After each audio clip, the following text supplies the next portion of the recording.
بسم اللہ الرحمن الرحیم. شروع اللہ کا نام لے کر جو بڑا مہربان نہایت رحم والا ہے. اقرأ باسم ربك الذي خلق خلق الإنسان من علق اقرأ وربك الأكرم الذي علم بالقلم علم الإنسان ما لم يعلم كلا إن الإنسان ليطغى أن رآه استغنى إن إلى ربك الرجعى.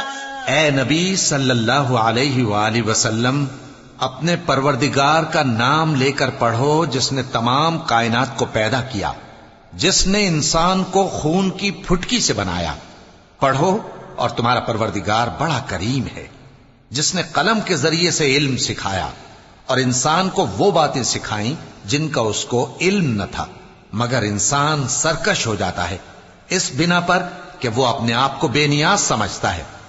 کچھ شک نہیں کہ سب کو تمہارے پروردگار ہی کی طرف لوٹ کر جانا ہے.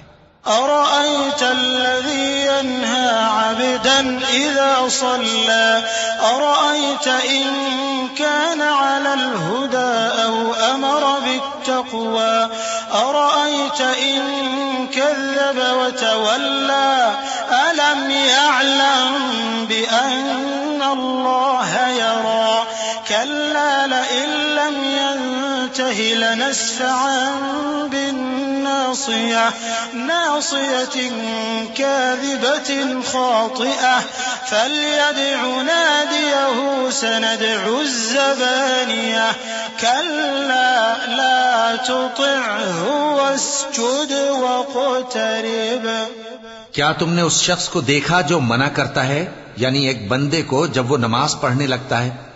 بھلا دیکھو تو اگر یہ راہ راست پر ہو یا پرہیزگاری کا حکم کرے تو منع کرنا کیسا؟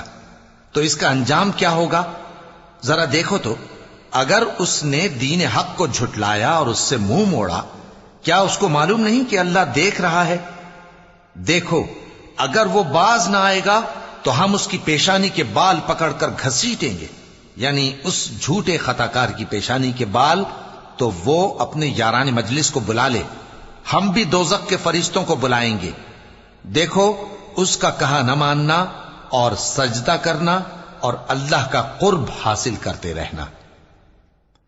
چونکہ آیت سجدہ تلاوت کی گئی ہے لہذا سامعین پر سجدہ واجب ہے.